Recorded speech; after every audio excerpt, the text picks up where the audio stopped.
আমরা ঘুরতে এসেছি সাল্লাল্লাহ। আর এই তো আমাদের সাথে আরও কয়েকটা ফ্যামিলিও আসছে, ঘুরতে যাবে। আমরা অবশ্য সাল্লাল্লাহ তেমন একটা খুব সুন্দর সুন্দর জায়গা চিনি না। আর এই আপুরা এখানেই থাকে, তো তাদের সাথে মিলেই ঘুরতে গিয়েছিলাম। খুব সুন্দর জায়গা ছিল আর অনেক জায়গাও তারা চিনে, তো আমাদের নিয়ে গিয়েছিল। ভালোই লেগেছিল, খুব সুন্দর জায়গা। এটা হলো সাল্লাল্লাহর ভেতরেই। আর চেনা জানা লোক থাকলে আপনার সহজ হয়ে যায় ঘোরাফেরাটাও। আর তারা জানে আশেপাশের খুব সুন্দর সুন্দর জায়গাগুলো কোথায় কি আছে নাকি।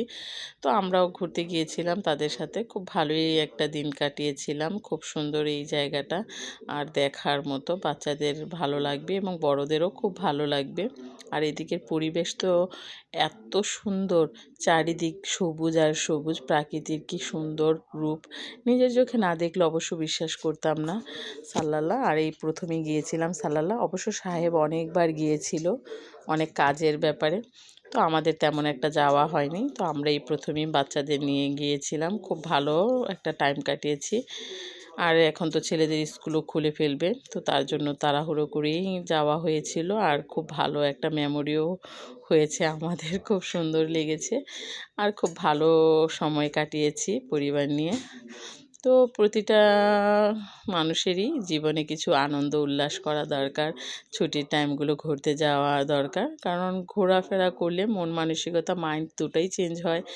আর এতে বাচ্চাদের নিজেরও খুব সুন্দর একটা মেমোরি হয়, আর খুব সুন্দর স্মৃতি থাকে। সময় কিভাবে চলে যায় কেউ বলতে পারে না, তো সুন্দর সুন্দর মুহূর্তের স্মৃতিগুলো আজীবন রয়ে যায়।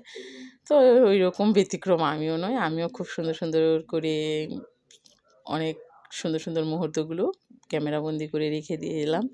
হয়তো বা কোনো এক সময় কোনো একদিন তার স্মৃতি হয়ে থাকবে, আর বলতে পারবো এই জায়গায় ছেলেদের নিয়ে ঘুরতে গিয়েছিলাম। আর ছেলেরাও বড় হচ্ছে, তারাও তাদের সুন্দর আনন্দ উল্লাসগুলো উপভোগ করছে।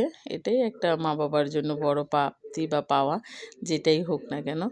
তো আমার ছেলেরাও খুব সুন্দর করে ওইখানে সালালা পাহাড়ের উপরে অনেক সুন্দর সুন্দর জায়গা, গার্ডেনের ভেতরেও ঘুরতে গিয়ে দুই ছেলে খুব মজা করেছিল, নৌকাতেও চড়েছিল।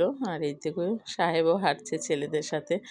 আর খুব ভালো একটা সময় কাটিয়েছিলাম। এই তো 10টা দিন খুব ভালোভাবে কিভাবে যে কেটে গেল বলতেই পারি না, সময় কিভাবে চলে যায়। আর এদিকের পানিগুলো এত স্বচ্ছ, পানির নিচে মাছ কি পাথর সব ধরনের জিনিসগুলোই দেখা যায়। আর এই তো উপরে পাহাড়ের উপরে আমি একটু উঠেছিলাম, পাহাড়ের উপর থেকে এত সুন্দর লাগতেছে জায়গাটা, আর ভিউটাও কিন্তু দারুণ ছিল। চারিদিকে সবুজ আর সবুজ, প্রকৃতির কি দারুণ রূপ। আর এইদিকে পাহাড়ের উপরে ওঠার রাস্তা, তো সব কিছু মিলিয়ে খুব ভালো একটা সময় কাটিয়েছি আলহামদুলিল্লাহ। আর এই তো পানির নিচে দেখুন কি সুন্দর মাছ, এগুলো একটু ক্যামেরা বন্দি করে স্মৃতি করে রাখলাম। আর উপর থেকে মানুষে কি রুটি আবার বিস্কিট এগুলো দিচ্ছে, মাছ কি সুন্দর করে খাচ্ছে, দেখুন কি দারুণ মাছ। সত্যি আল্লাহর সৃষ্টি, প্রকৃতির রূপ, আর সব কিছু মিলিয়ে কি দারুণ একটা দৃশ্য ছিল। নিজের চোখে না দেখলে বিশ্বাসই করতাম না। তো অবশ্যই অবসর সময় পেলে প্রকৃতির সাথে বা যেখানেই হোক আপনার সামর্থ্য অনুযায়ী একটু ঘুরতে যাবেন ফ্যামিলি নিয়ে। ফ্যামিলি নিয়ে ঘুরতে যাওয়া এই সুন্দর সুন্দর মুহূর্তগুলো একটা স্মৃতি হয়ে যায়, কারণ বাচ্চারা বা ছেলে যেটাই হোক, ছেলে মেয়ে যখন বড় হয়ে যাবে এই সুন্দর মুহূর্তের স্মৃতিগুলো আপনার হৃদয়ে আজীবন গেঁথে থাকবে। হয়তো বা বলতে পারবেন তোদের নিয়ে এইসব জায়গায় ঘুরতে গিয়েছিলাম, তোদের সুন্দর সুন্দর মুহূর্তগুলো, কারণ এখনের বাচ্চারা খুব ব্যস্ত হয়ে যায়, সময় দিতে পারছে না বাবা মায়ের। তো তার সাথে এই সুন্দর সুন্দর মেমোরিগুলো খুব সুন্দর হয়ে স্মৃতি হয়ে থাকা আমার মতে ভালো। জানি না কার মত কি। তারপর সন্তানদের আপনি যদি সময় দেন, অবশ্যই সন্তানও